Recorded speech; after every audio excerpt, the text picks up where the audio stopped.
In the annals of medical history, few discoveries have had as immediate and profound an impact as the one made by a quiet Austrian physician at the turn of the 20th century. This is the story of Karl Landsteiner, the man who solved a deadly puzzle flowing through our very veins and, in doing so, transformed medicine forever. His work turned a procedure of last resort into a routine, life-saving miracle. Before Landsteiner, blood transfusion was a terrifying gamble. For centuries, physicians had attempted to transfer blood from one person to another, driven by the desperate need to save those bleeding to death. Yet, the results were tragically unpredictable. An animated scene from the 19th century might show a doctor watching anxiously as a transfusion takes place. Sometimes, the patient would miraculously recover. Other times, a catastrophic reaction would set in, leading to convulsions, shock, and swift death. It was a deadly mystery, a game of Russian roulette played with the essence of life itself. No one understood the underlying principle, leaving both doctors and patients in a state of perilous uncertainty. The year is 1900, and in a Vienna laboratory, Karl Landsteiner decided to confront this riddle head-on. He hypothesized that there must be an intrinsic, biological reason for the inconsistent outcomes. With meticulous care, he began a series of simple yet brilliant experiments. He drew blood samples from himself and several of his colleagues, separating the red blood cells from the clear serum.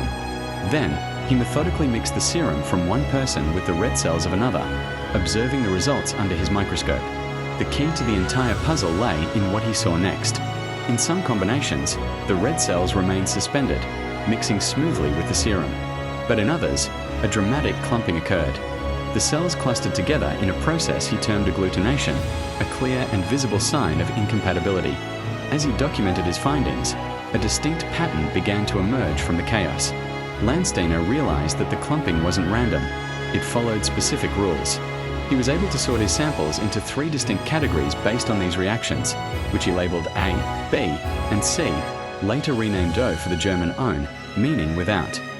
An animated chart materializes, illustrating his groundbreaking insight.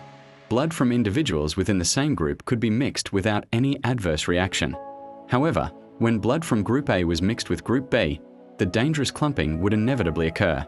Landsteiner had discovered the fundamental law of blood compatibility, unveiling the existence of blood groups and providing the scientific foundation that had been missing for centuries. A fourth group, AB, would be identified by his colleagues shortly thereafter. The impact of Landsteiner's discovery was nothing short of revolutionary. Armed with this new knowledge, doctors could now test both the donor's and the recipient's blood type before a transfusion, ensuring a safe and compatible match. The once lethal gamble became a reliable, life-saving procedure. The first successful transfusion based on his work was performed in 1907, opening a new era in medicine. Animated scenes show the establishment of the first blood banks during World War I, where his system allowed for the storage and transport of blood that saved countless soldiers on the battlefield. For his monumental contribution to humanity, Karl Landsteiner was awarded the Nobel Prize in Physiology or Medicine in 1930. From a simple diagram of A, B, and O, his legacy flows into the modern world, symbolized by every blood donation bag that offers the gift of life, a direct result of the man who unlocked the secret of blood.